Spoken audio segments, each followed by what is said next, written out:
Update. My fiancé invited his ex-situationship to our wedding behind my back.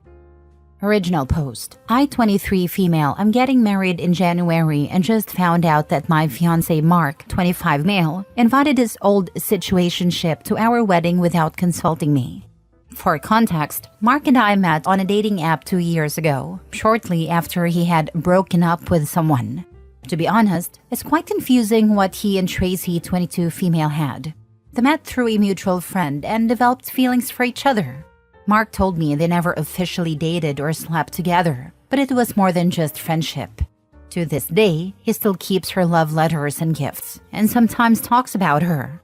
After their breakup, they try to stay in contact as friends, but Tracy ghosted him once she found out we had started dating.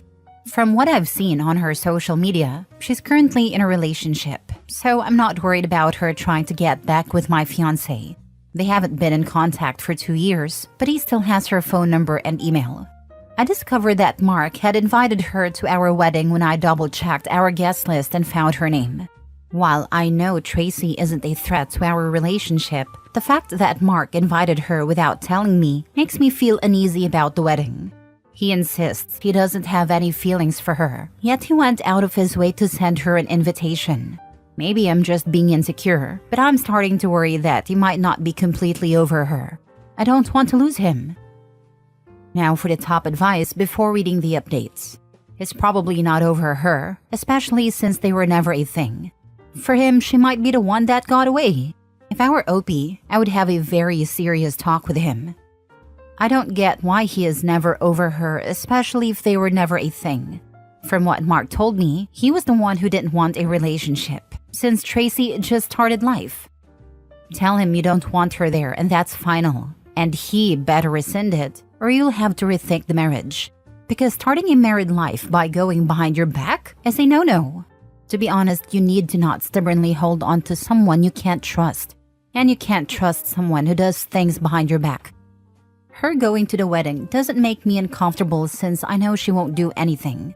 The problem is my fiancé and the fact he invited her to the wedding without notifying me. If Mark wanted her there, fine. But I just hate the fact he didn't told me beforehand, and it's making me think he lied about getting over her. Opie, doesn't it make you wonder if he's really over her? He keeps her love letters and the gifts, and he talks about her all the time. I think there's feelings that are still lingering.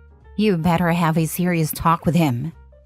He doesn't talk about her all the time, in some comments from time to time. I believe that is not right to erase her since Tracy was part of his story. But I did get the ick in the beginning when I saw her letters and gifts. First update. After reading the comments and talking with some friends, I finally accepted that Mark never really got over Tracy. At first, I was in denial, but I decided to meet with Tom, 24 male, Mark's best friend for years, to understand what really happened between them. Tom told me that Tracy and Mark met through mutual friends when she had just started university at 17, while Mark was already close to graduating. They stayed friends for 2 years, and during that time, romantic feelings began to develop. Mark was already working, and since Tracy was still in college, he wanted to wait until after her graduation to officially date her. Even though they weren't officially a couple, they exchanged love letters, gave each other gifts, and spent almost every holiday together. According to Tom, everyone in their friend group thought they would eventually get married because they were so sweet together, so their breakup came as a shock. Tracy was the one who ended things because their religious values didn't align. She wanted to save herself for marriage. They decided it would be better to go their separate ways, with the possibility of trying again in the future. After Mark and I started dating, Tracy realized there was no point in waiting for him any longer, so she began seeing other people and blocked him on everything except email, wanting a fresh start. It became clear to me that Mark was still holding on to hope that Tracy would come back to him someday, because of their previous talks about trying again after a few years. This realization hurt so much because I truly loved him. I haven't confronted him yet because I'm still shaken up, and I'm not sure if this marriage will happen. I will update again once I calm down and talk to him. Why have you not asked him why she was added to the invite list yet? There could be a reasonable explanation. I don't want to break down in front of him while asking. I need to cool off first. But you talked to his best friend? You know Tom is going to give him a heads up. I wanted to know the nature of their relationship first. Well, I think a positive is that Tom's version lines up with Mark's. I think you should ask Mark about it before Tom has an opportunity to give him a heads up and for him to make up some reason for the invite. Second update. It's been a while since my last update, and I'm here to announce that the wedding has been called off. My parents are taking care of canceling everything for me, and honestly, it feels like I'm a child again, with mom and dad solving my problems. After talking with Tom, I confronted Mark and laid everything out for him. At first, he was dismissive, almost as if he was trying to escape from the situation. Eventually, he admitted that he never loved anyone like he loved Tracy, because according to him, their relationship was pure and innocent. He said she reminded him that life isn't just about physical desire, and during his darkest times, she was like a ray of sunlight. Hearing the man I love confess how much he loved another woman was beyond hurtful. As he spoke, I broke down, bawling my eyes out. He had the audacity to tell me that he loves me, but it's a different kind of love. When I asked why he invited her to our wedding, he had no response. Why did he have to jeopardize our future for a past relationship? It hurt so much. Mark then admitted that he knew Tracy hadn't blocked him on email because he was the one who helped her get her first job, and there were professional reasons for keeping in touch. That's how he managed to send our wedding invitation, but he claimed he meant no harm. When I pressed him on this, he said he wanted Tracy to see us together and realize what she lost because he was hurt that she was pregnant and not married. The moment he mentioned her pregnancy, an alarm went off in my head. How did you know she was pregnant? I asked. You said she blocked you everywhere. I could see the panic in his eyes as he started to stutter. I demanded to see his phone and found more than 5 accounts he used to stalk Tracy. I felt sick to my stomach, and the urge to vomit was overwhelming.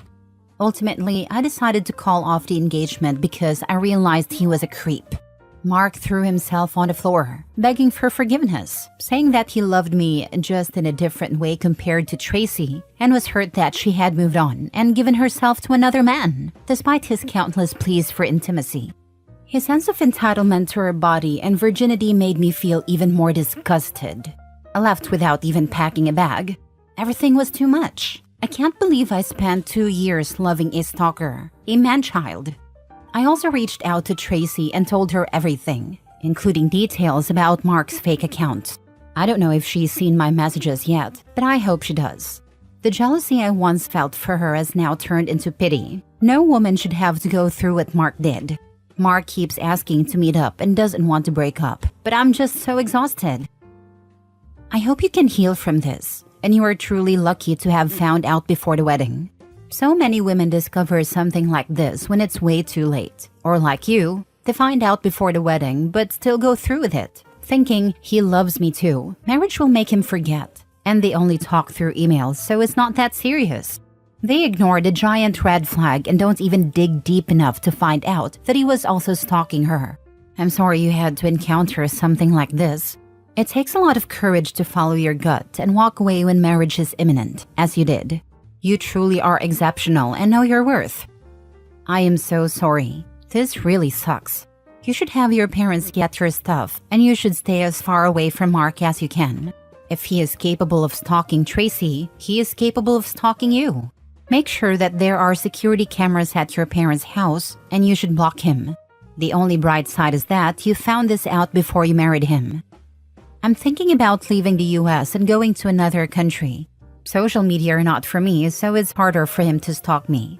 I don't have anything of great value in Mark's house, except some clothes and makeup, so I don't care if he throws it away.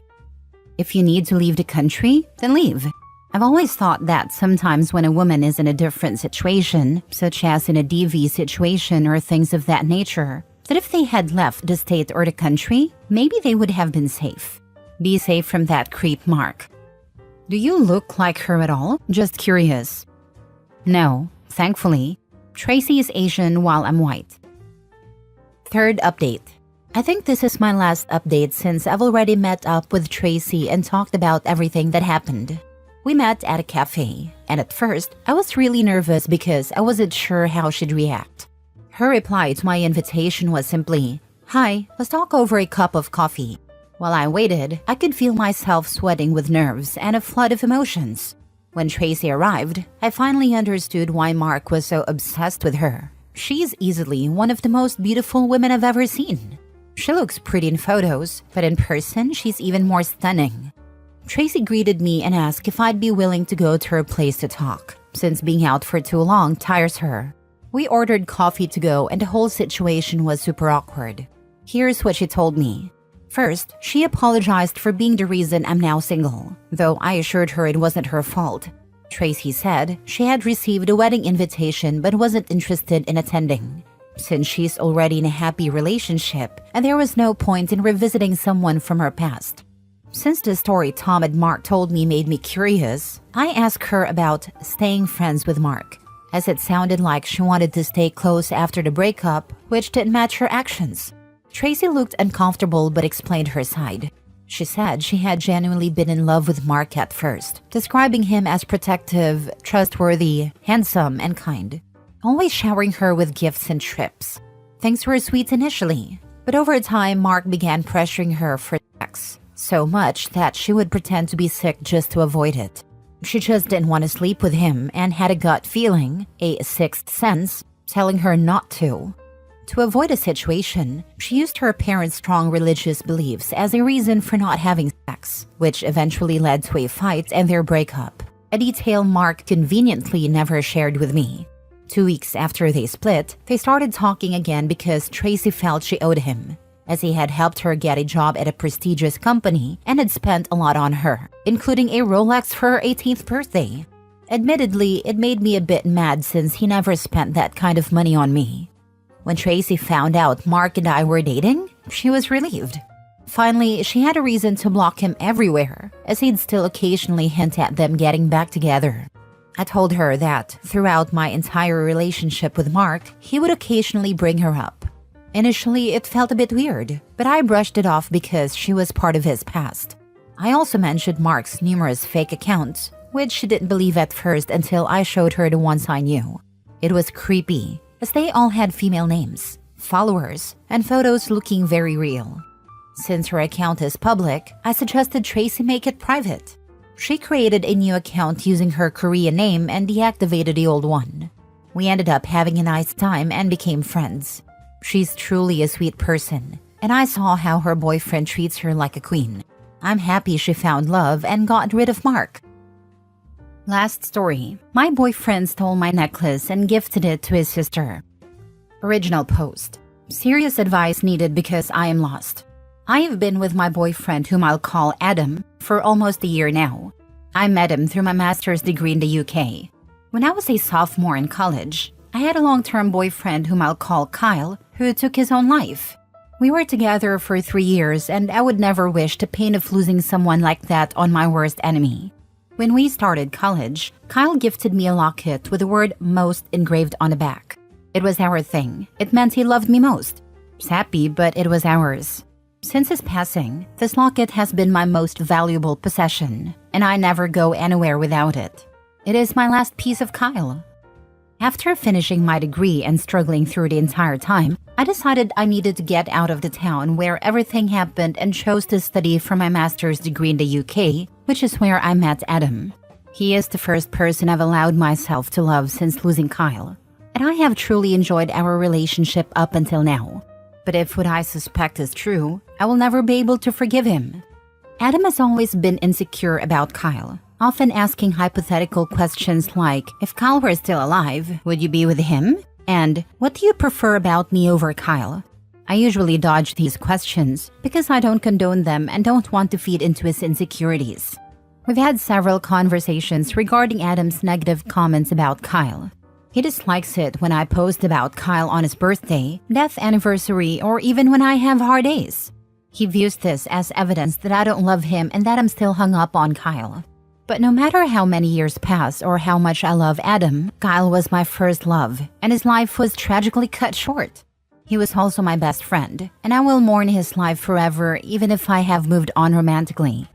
Adam knows how much the necklace from Kyle means to me, and how devastated I've been for the last 2 weeks, frantically searching our apartment for it. One day, I took a shower and set the necklace in its usual spot. When I came out, it was gone. Adam swears he has no idea where it went and claims it must have fallen somewhere and gotten lost. I've been beside myself, spending nights in tears over losing it. Adam has a sister, whom I'll call Jane, who recently celebrated her 21st birthday. I'm in her private Snapchat story where she posted a picture of the beautiful locket that her big brother got her for a special day. It was the same locket. I know it because it has the same engraving on the back. I don't know how Adam explained that to Jane, but he must have come up with something. Jane and I are not particularly close, so this isn't something I feel I can casually confront her about. I also feel silly bringing it up to Adam in case I'm wrong, and I'm just going insane, looking for excuses because I was careless and lost it. I don't see where else Adam would have gotten this locket, as it was custom-made for me by a small business back in the States. The designer was local to Kyle and me, and her work has always been my favorite. Advice needed. How do I ask Adam about this? I'm sure he'll deny it either way, but this locket means the world to me. I need it back. Thanks. Can I ask, what are your thoughts on his red flag behaviors being jealous of a person who died prematurely? It seems like it didn't occur to you that those are massive red flags before the necklace theft.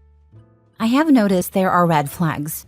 I guess I have just excused them, as Adam is the first person I've found myself having those feelings for again. Also, we share an apartment.